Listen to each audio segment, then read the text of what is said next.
Sairam students, ગઈકાલે આપણે લોકોએ વાત કરી હતી પુષ્પ વિશેની.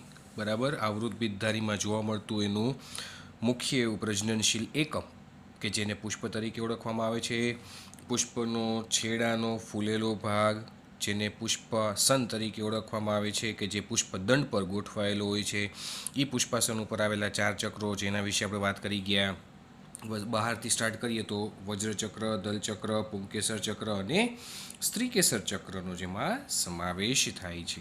બરાબર છે. તો આ 4 પ્રકારના ચક્રો કે જે દ્વિલિંગી પ્રકારનું પુષ્પ હોય તો આ ચારેય ચક્રો આવેલા હોય એવું મેં તમને કીધું હતું.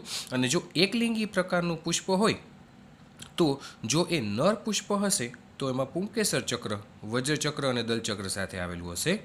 અને જો એ પુષ્પ સ્ત્રી કેસર અથવા તો જેને કહીએ ને કે નર નહીં પરંતુ માદાનું પ્રતિનિધિત્વ કરતું હોય તો એ સ્ત્રી કેસર ચક્ર ધરાવશે.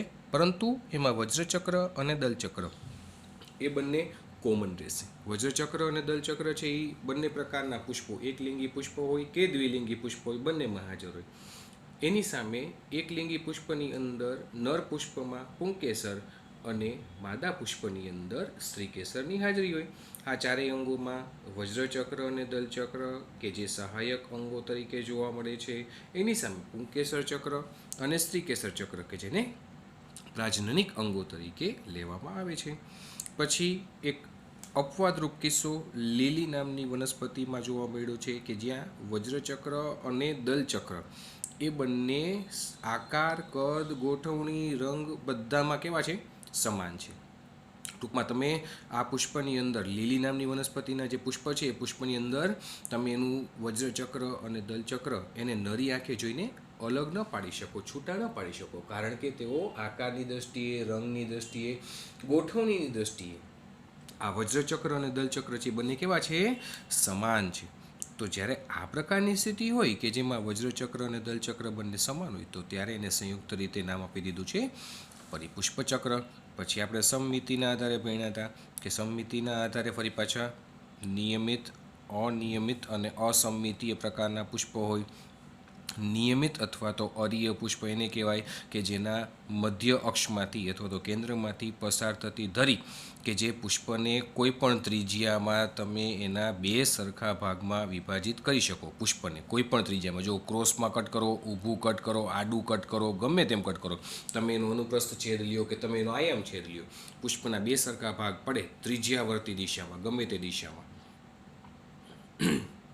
તો આ પુષ્પને અરીય પુષ્પ અથવા તો નિયમિત પુષ્પ તરીકે ઓળખવામાં આવે છે. એના ઉદાહરણો છે રાઈ, ધતુરો અને મરચા. એની સામે અનિયમિત પુષ્પને શું કીધું છે? દ્વિપાર્શ્વ પુષ્પ અથવા તો અનિયમિત પુષ્પ કે જે માત્ર કોઈ એક જ ચોક્કસ જરીએથી 2 સરખા ભાગમાં પુષ્પને વિભાજિત કરે. બરાબર, કાં તો ઊભું અથવા તો આડું અથવા તો ક્રોસમાં, અથવા શબ્દ બોલું છું, અને શબ્દ નથી બોલતો. ઊભું કટ કરો તો 2 ડાબો અને જમણો ભાગ પડે, આડું કટ કરો, અનુપ્રસ્થ છેદ લ્યો તો ઉપરનો અને નીચેનો 2 સરખા ભાગ પડે.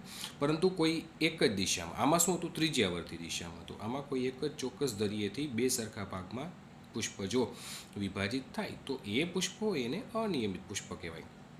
અથવા તો દ્વિપાર્શ્વ, પાર્શ્વ એટલે સાઈડમાં, દ્વિ એટલે 2, સાઈડની બંને બાજુ, ડાબી બાજુ અને જમણી બાજુ, એવું પુષ્પ. દાખલા તરીકે વટાણા, ગુલમોર, વાલ, કેસિયા અથવા તો ગલતોર. અને ઘણી વખત સમમિતિના આધારે અસમમિતીય પ્રકારના પણ પુષ્પ જોવા મળે કે જેને તમે કોઈ પણ દિશામાં કટ કરો એના 2 સરખા ભાગ પડે જ નહીં, પુષ્પ 2 સરખા ભાગમાં વિભાજિત ન થઈ શકે. એનું અપવાદરૂપ ઉદાહરણ તરીકે યાદ રાખશું આપણે લોકો કેના. તો ત્રણેયના ઉદાહરણ પણ આપણે લોકોએ અહીંયા લખીને મેં તમને બતાવ્યા હતા, સમજાવ્યું હતું. હવે પુષ્પ વિશેની ચર્ચા ફરી પાછી આપણે લોકો આગળ વધારીએ. તો બધા લોકોનું ધ્યાન હવે ટેક્સ્ટ બુકમાં જુઓ. બધા લોકો, પુષ્પ ત્રિઅવયવી, ચતુઅવયવી કે પંચાવયવી હોઈ શકે છે. એના નામ પ્રમાણે જેના ગુણધર્મ છે વિચારો બધા લોકો. ત્રિઅવયવી, ટ્રાઇમેરસ, 3 અવયવ ધરાવતા હોય.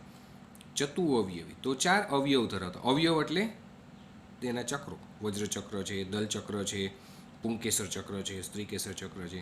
બરાબર, જેની સંખ્યા 4 હોય તો એ પુષ્પને ચતુઅવયવી કહેવાય. જો એની સંખ્યા 5 હોય 5 વજ્રપત્રો આવેલા હોય વજ્રચક્રની અંદર તો એને પંચાવયવી કહેવાય. 5 દલપત્ર આવેલા હોય દલચક્રમાં તો એને પંચાવયવી કહેવાય. એની સામે 4 જ દલપત્રો આવેલા હોય દલચક્રની અંદર તો એને ચતુઅવયવી કહેવાય. 3 આવેલા હોય તો ત્રિઅવયવી. તો પુષ્પ ત્રિઅવયવી, ચતુઅવયવી કે પંચાવયવી હોઈ શકે છે, કે જેના અવયવો, જેના ઉપાંગો છે એની સંખ્યા 3, 4 કે 5ના ગુણાંકમાં હોય. તો હોઈ શકે છે જ્યારે પુષ્પીય બહિર્દભેદ એટલે કે ઉપાંગુ, બહિર્દભેદ, બહિર એટલે બહારની તરફ, રદભેદ બહારની તરફ ઉપસી આવતી રચના, બહારની તરફ ઉપસી આવતી ચોક્કસ પ્રકારની એવી રચના એટલે ઉપાંગો એના કે જેની સંખ્યા અનુક્રમે જો એ ત્રિઅવયવી હોય તો 3, ચતુઅવયવી હોય તો 4, પંચાવયવી હોય તો 5ના ગુણાંકમાં હોય. પુષ્પની સાથે પુષ્પીય દંડના, પુષ્પની સાથે પુષ્પીય દંડના તલભાગે સંકુચિત અથવા તો અવનત થયેલ પર્ણ જોવા મળે. જે પુષ્પીય દંડ હોય ને, દાખલા તરીકે આ પુષ્પ છે, ઉદાહરણ તરીકે માનો, બરાબર, તો આ એનો પુષ્પ દંડ થયો કહેવાય. આ એનું પુષ્પાસન છે ગ્રીન કલરનું, આ એ પુષ્પદંડ છે. તો એ પુષ્પદંડના તલ ભાગે એટલે આ જગ્યાએ જ્યાં મારી પેન છે ને એ જુઓ બધા લોકો, આ જગ્યાએ કહું છું, આ જગ્યાએ કહું છું, આ પુષ્પદંડ છે આ જગ્યાએ, બરાબર, એ પુષ્પદંડનો નીચેનો તલ ભાગ થઈ ગયો કહેવાય. તો એ પુષ્પીય દંડના તલ ભાગે સંકુચિત અથવા તો અવનત થયેલ, સંકુચિત કીધું છે, બરાબર, અવનત થયેલ એવા પર્ણ જોવા મળે તો એવા પુષ્પને નિપત્રી પુષ્પ. જે પુષ્પના પુષ્પદંડની પાસે અથવા તો પુષ્પદંડના તલ ભાગે અવનત થયેલા નાના નાના એવા પર્ણ જેવી રચના હોય, ખરેખર એ પર્ણ ન હોય, પર્ણ જોવા મળે તો એવા પુષ્પને નિપત્રી પુષ્પ અને નિપત્ર વગરના પુષ્પને અનિપત્રી પુષ્પ તરીકે ઓળખવામાં આવે છે. દાખલા તરીકે 2 પ્રકારના પુષ્પો હું તમને અહીંયા ડ્રો કરી દઉં એટલે તમને લોકોને એક્ઝેક્ટલી સમજાઈ જશે, બરાબર, શું છે આ વસ્તુ. તો જુઓ બધા લોકો, માની લ્યો કે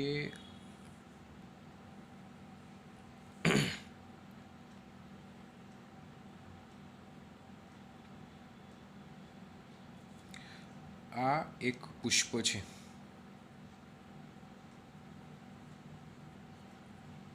બરાબર, આ એનું પુષ્પાસન છે, આ એનો પુષ્પદંડ છે અને એ પુષ્પદંડ આવી રીતે શાખા અથવા તો પ્રકાંડ સાથે જોડાયેલો છે, બરાબર છે.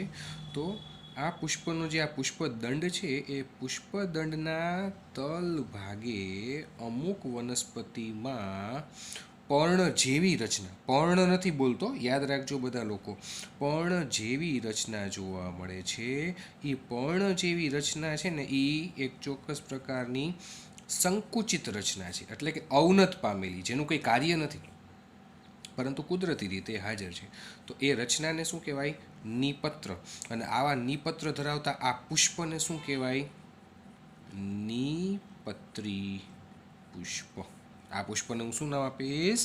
નિપત્રી પુષ્પ. કે જ્યાં પુષ્પ, આ એનું પુષ્પાસન, આ આપણો પુષ્પનો ભાગ થઈ ગયો કહેવાય, આ એનો ફૂલેલો ભાગ પુષ્પાસન થઈ ગયો કહેવાય, આ પુષ્પદંડ થઈ ગયો કહેવાય, અને એ પુષ્પદંડનો આ તલ ભાગ, આ છેડો છે કે જ્યાં પર્ણ જેવા રચના, અવનત પામેલી રચના જોવા મળે છે એને નિપત્ર કહેવાય. તો આવું જે નિપત્ર ધરાવતું પુષ્પ હોય ને એ પુષ્પને આપણે નામ આપશું નિપત્રી પુષ્પ. અને ઘણી વખત અમુક પુષ્પ તમે જોતા હશો તો એમાં એવું હશે કે આ રીતે ગોઠવાયેલું હોય ડાયરેક્ટ શાખા પર, પરંતુ એનો આ જે પુષ્પદંડવાળો ભાગ છે, આ પુષ્પદંડ, એ પુષ્પદંડ શાખા સાથે જોઈન્ટ છે, પુષ્પદંડના તલ ભાગે જુઓ આવી એકેય રચના નથી. તો આવા પુષ્પને હું શું નામ આપીશ? અનિપત્રી પુષ્પ.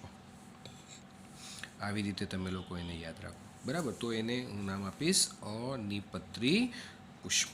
નિપત્રી પુષ્પ અને અનિપત્રી પુષ્પ બે ડ્રો કર્યા છે મેં અહીંયા તમારી સમક્ષ, એટલે હવે તમે આ જોઈને કમ્પેર કરાવી શકો છો કે નિપત્રી કોને કહેવાય ને અનિપત્રી કોને કહેવાય. નિપત્ર એટલે પર્ણ જેવી સંકોચાઈ ગયેલી એવી, અવનત પામેલી એવી પર્ણ જેવી રચના, જેને નિપત્ર તરીકે ઓળખવામાં આવે છે. તો અમુક વનસ્પતિના પુષ્પમાં એના પુષ્પદંડના તલભાગે એ જોવા મળે છે, એને નિપત્ર કીધું છે. જેમાં નથી જોવા મળતું એને અનિપત્રી કીધું છે. બરાબર, એવું તમને ટેક્સ્ટબુકમાં સમજાવવા માગે છે. ફરી પાછી વાક્ય રચના બોલું છું, જુઓ બધા લોકો. પુષ્પની સાથે પુષ્પીય દંડના તલ ભાગે, પુષ્પીય દંડના તલ ભાગે સંકુચિત અથવા તો અવનત થયેલ પર્ણ જોવા મળે તેને નિપત્રી પુષ્પ, અને નિપત્ર વગરના પુષ્પને નિપત્ર વગરના પુષ્પને અનિપત્રી પુષ્પ તરીકે ઓળખવામાં આવે છે. બરાબર, એને શું કહેવાય? અનિપત્રી પુષ્પ તરીકે એને ઓળખવામાં આવે છે. ફરી પાછું આગળ ચર્ચા વધારીએ પુષ્પ વિશેની.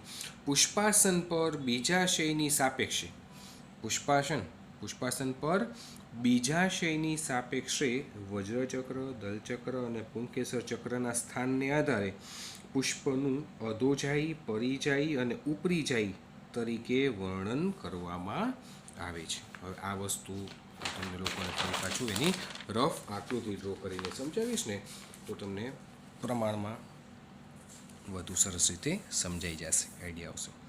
બરાબર છે? તો બધા લોકોનું ધ્યાન અહીંયા. હવે હું છે ને પુષ્પીય ચક્રો ડ્રો કરીશ. એમાં જેવું કે તમને બધા લોકોને ખ્યાલ છે કે સ્ત્રી કેસર હંમેશા સૌથી અંદરની તરફ હોય,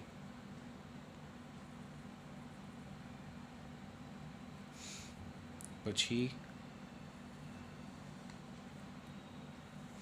સ્ત્રી કેસરથી આગળ જઈએ એટલે કે સ્ત્રી કેસરથી ઉપરની તરફ પછીનું જે બીજા નંબરનું ચક્ર આવે એ ચક્ર આવે પુંકેસર ચક્ર. આ સ્ત્રી કેસર છે, આ પુંકેસર છે. ત્યાર પછી આપણે ડ્રો કરવું પડે દલચક્ર.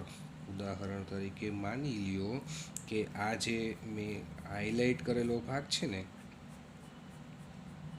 એ શું છે? દલપત્ર. બરાબર, અને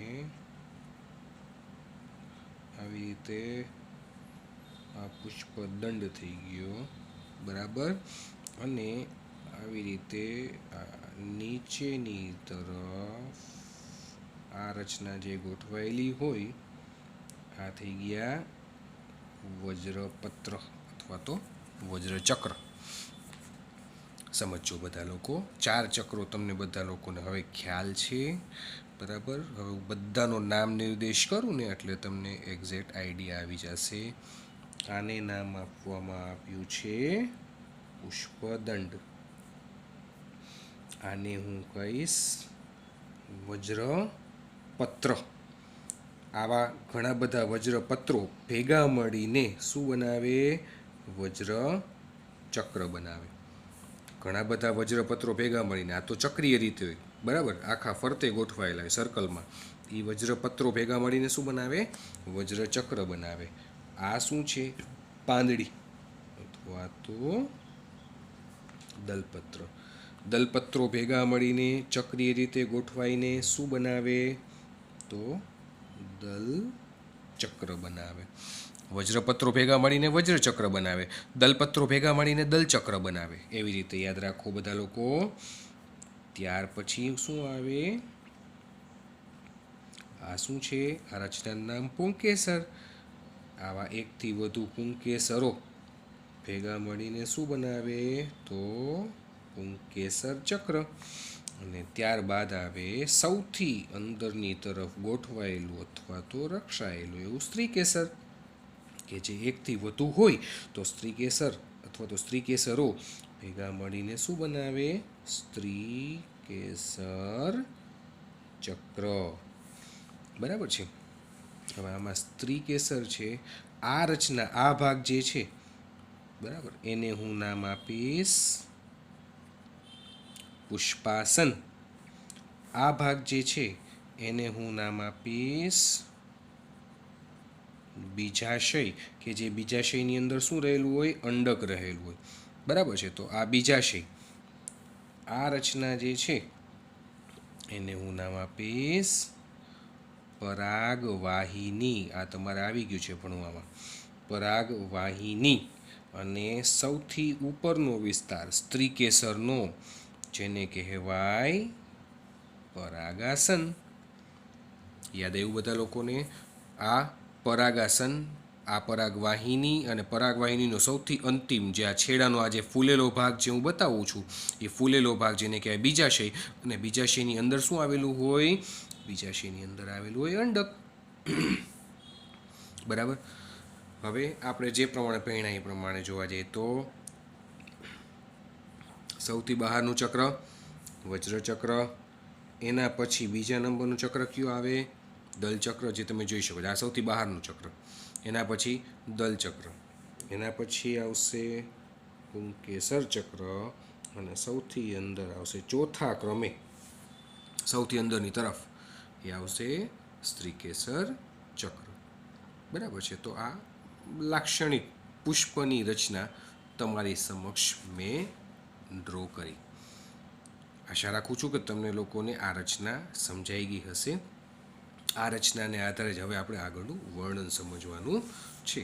તો હવે જે આ તમારી ટેક્સ્ટબુકની આકૃતિ છે એ ટેક્સ્ટબુકની આકૃતિ અને નીચે વર્ણન છે એ બંનેને સરખાવતા જવાનું છે, એટલે તમારો આ ટોપિક ક્લિયર. તો જો બધા લોકો, પુષ્પાસન પર બીજાશયની સાપેક્ષે કીધું છે. બીજાશય કોને કહેવાય? જો આ બીજાશય છે, આ બીજાશય છે, આ બીજાશય છે, આ બીજાશય છે. પીળા કલરની રચના જે આ દેખાય છે તમારી ટેક્સ્ટબુકની આકૃતિમાં એ બીજાશય છે. એ બીજાશયની સાપેક્ષે વજ્રચક્ર, દલચક્ર અને પુંકેસર ચક્ર, આ ત્રણેય ચક્રના સ્થાનને આધારે કે બીજાશયનું સ્થાન શું છે અને એની સાપેક્ષમાં આ ત્રણેય ચક્રોનું સ્થાન શું છે. તો પુષ્પાસન પર બીજાશયની સાપેક્ષે વજ્રચક્ર, દલચક્ર અને પુંકેસર ચક્રના સ્થાનને આધારે પુષ્પનું અધોજાયી, પરિજાયી અને ઉપરીજાયી તરીકે વર્ણન કરવામાં આવે છે.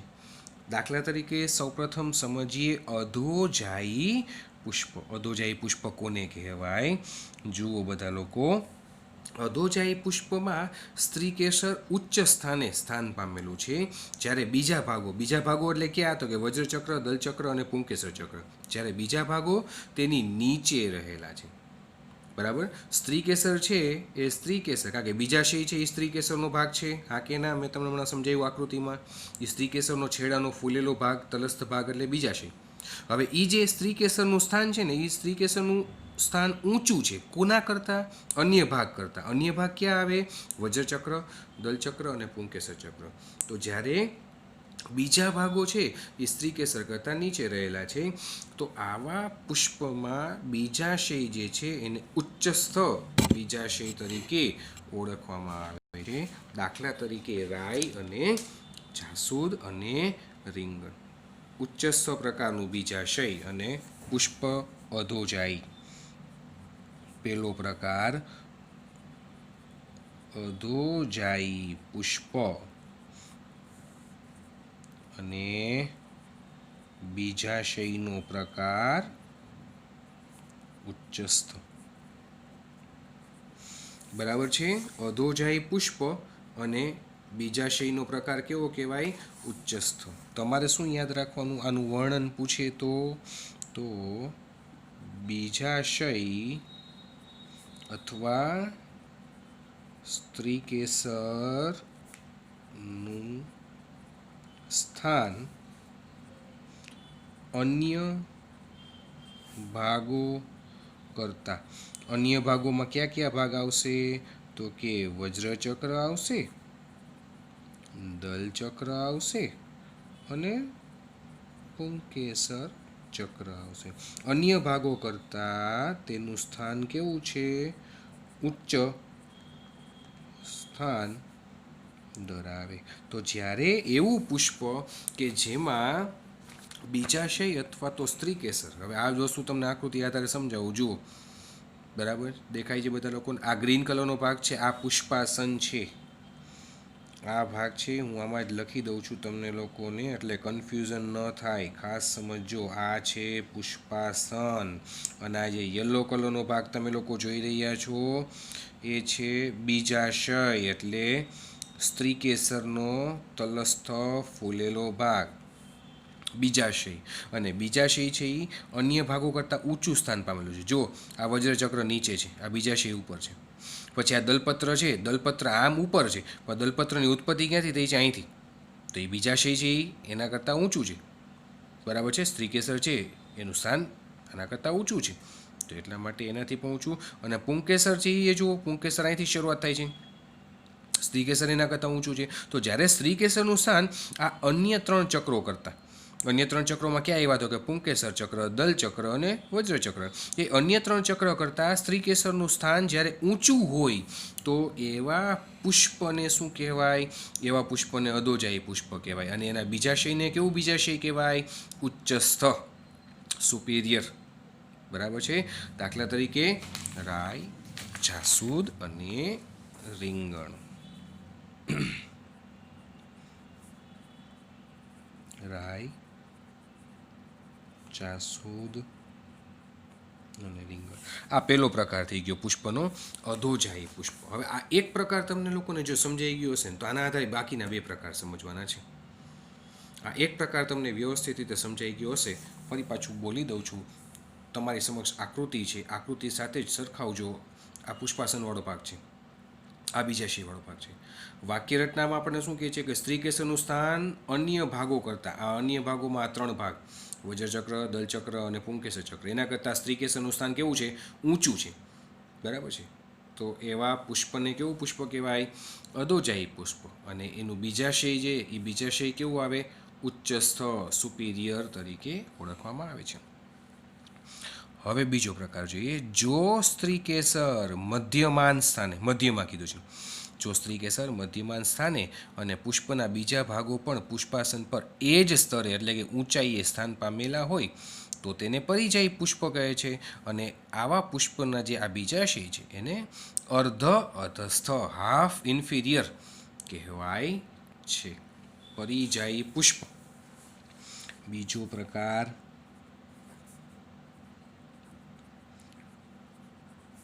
પરિજાયી પુષ્પ. પુષ્પ કેવું છે? પરિજાયી. અને એનું બીજાશયને શું નામ આપી દીધું છે? ઓમાં ઉચ્ચસ્થ હતું, કારણ કે ઊંચું હતું. અહીંયા બીજાશય કેવું થઈ ગયું છે? અર્ધ અધસ્થ, બરાબર. તમારે વાક્ય રચનાના સ્વરૂપમાં લખો, તમે શું લખો? કે જ્યાં બીજાશય અથવા તો સ્ત્રીકેસર એનું સ્થાન શું છે? મધ્યમાન સ્થાને આવેલું હોય અને તે જ ઊંચાઈએ બાકીના અન્ય 3 ચક્રો, અન્ય 3 ચક્રોમાં ક્યાં આવે? તો કે વજ્રચક્ર, દલચક્ર અને પુંકેસર ચક્ર. અન્ય 3 ચક્રો આવેલા હોય તો એવા પુષ્પને આપણે કેવું પુષ્પ કહેશું? પરિજાયી પુષ્પ. અને એનું જે બીજાશય છે એ બીજાશયને કેવું કહેશું? અર્ધ અધસ્થ પ્રકારનું બીજાશય, બરાબર. ટૂંકમાં કહેવાનો તાત્પર્ય એવો છે કે પરિજાયી પ્રકારના પુષ્પની અંદર જે બીજાશય છે અથવા તો સ્ત્રીકેસર છે, એ સ્ત્રીકેસરની સાથે જ વજ્રચક્ર, દલચક્ર અને પુંકેસર ચક્ર આવેલા છે. જો સ્ત્રીકેસરની જેટલી હાઈટ છે એટલી જ વજ્રચક્ર, દલચક્ર અને પુંકેસર ચક્રની હાઈટ છે. આમાંય જુઓ, આ જે સ્ત્રીકેસરની જે હાઈટ છે એની કમ્પેરિઝનમાં આ એક્ઝેક્ટલી એને સાથે બરાબર મળતા આવે છે. જુઓ, વજ્રચક્ર જુઓ, દલચક્ર જુઓ અને પુંકેસર ચક્ર જુઓ છે મધ્યમાન સ્થાને. આ એ જ આકૃતિ છે. બીજા નંબરની આકૃતિ છે એ પરિજાયી માટે છે. બી અને સી આ બંને આકૃતિ છે એ કેવા પ્રકારનું પુષ્પ દર્શાવે છે? પરિજાયી અથવા તો અર્ધ અધસ્થ, બરાબર. અને આમાં શું હતું કે જ્યાં સ્ત્રીકેસરનું સ્થાન અન્ય 3 ચક્ર કરતાં ઊંચું હતું, સ્ત્રીકેસરનું સ્થાન અન્ય ચક્ર કરતાં ઊંચું હતું, એટલા માટે એ પુષ્પને અધોજાયી પુષ્પ અને આ જે બીજાશયનો ભાગ છે એને ઉચ્ચસ્થ બીજાશય નામ આપ્યું હતું.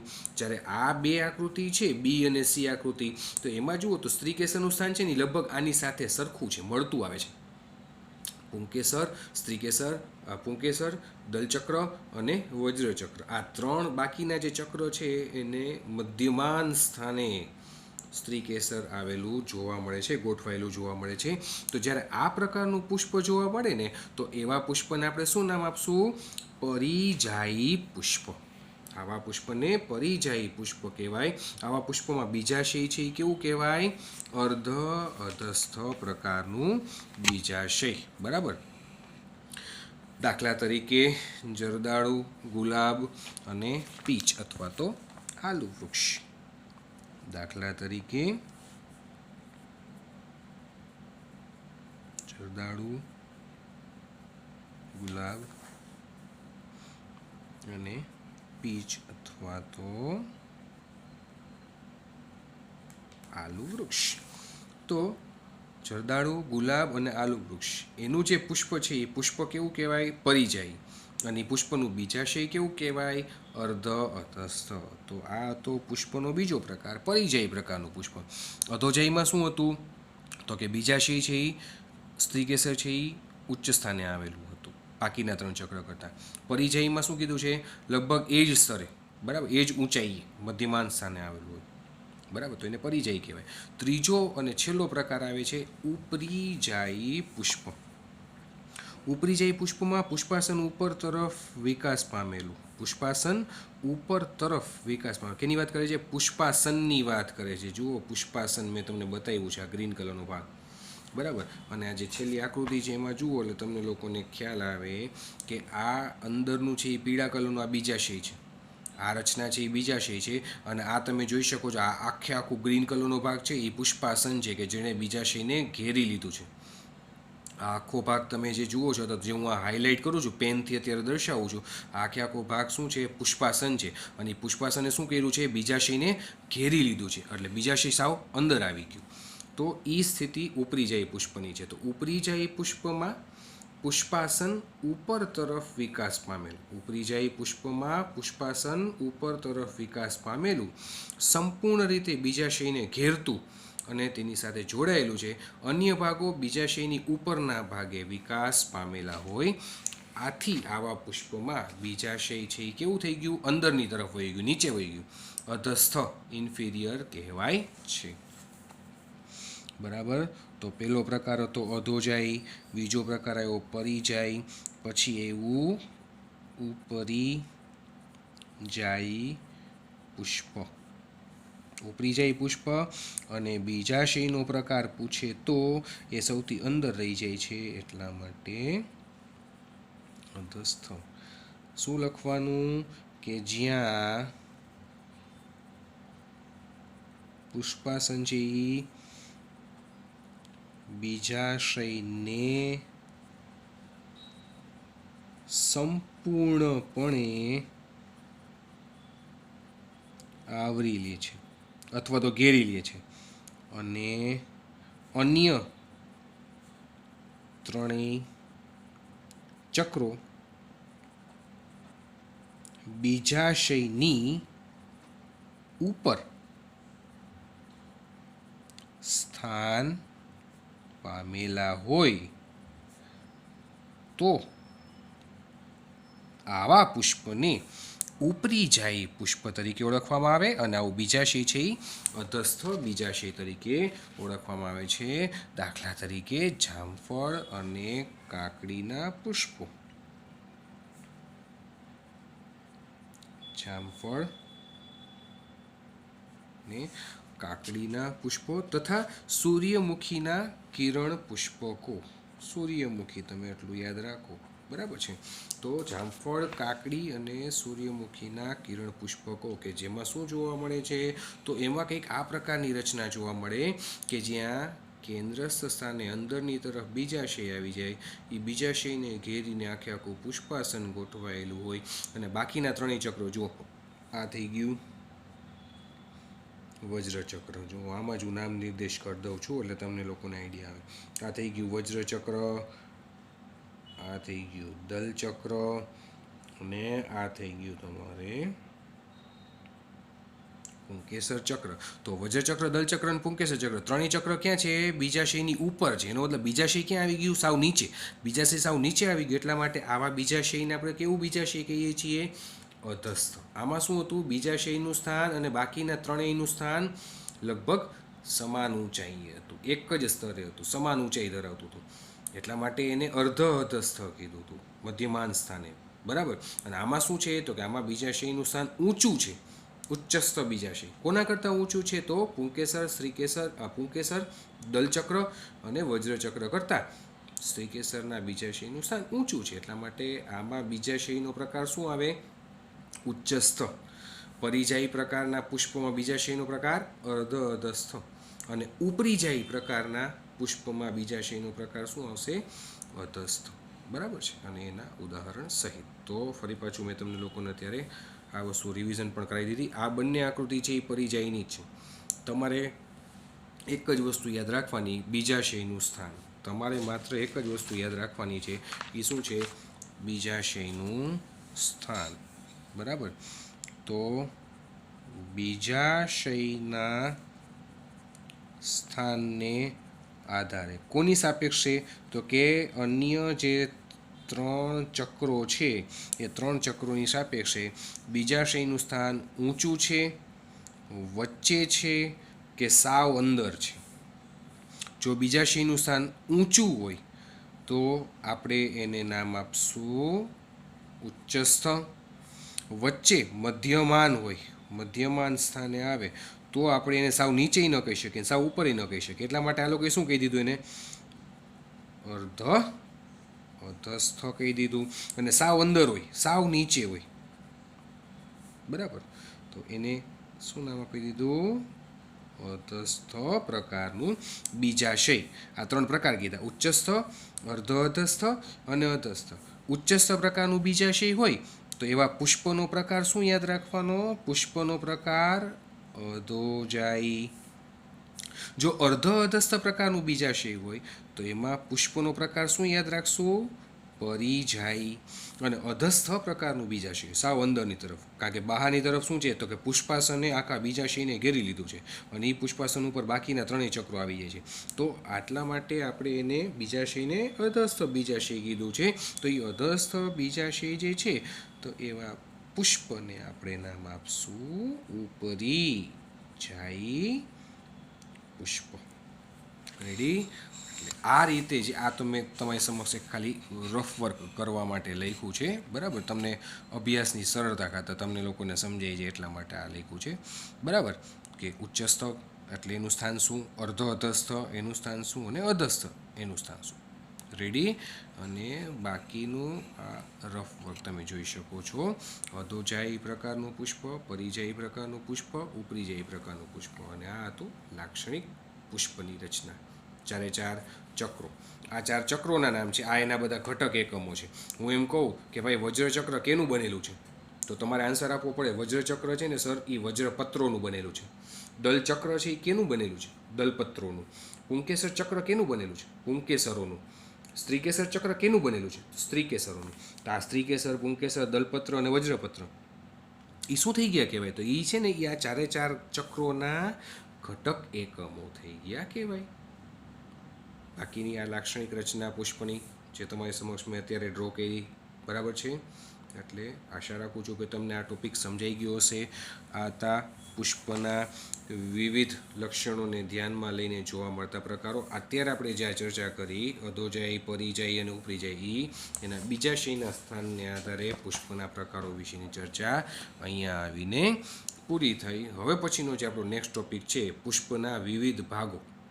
પુષ્પના વિવિધ ભાગોમાં દલચક્ર, વજ્રચક્ર, એની ગોઠવણી કેવી હોઈ શકે, કેટલી સંખ્યા હોઈ શકે, પુંકેસરોની ગોઠવણી કેવી હોઈ શકે, સ્ત્રીકેસરોની ગોઠવણી કેવી હોઈ શકે, એની સંખ્યા કેટલી હોય, એના વિશેની ચર્ચા, પુષ્પના વિવિધ ભાગો વિશેની ચર્ચા એ આપણે લોકોએ હવે નેક્સ્ટ લેક્ચરથી સ્ટાર્ટ કરવાની છે. કારણ કે આ ટોપિક જે છે હવે પછીનો નેક્સ્ટ ટોપિક એ મારે તમને કન્ટિન્યુટીમાં સમજાવવો પડશે, અડધેથી મૂકી શકાશે નહીં એટલા માટે. બરાબર છે?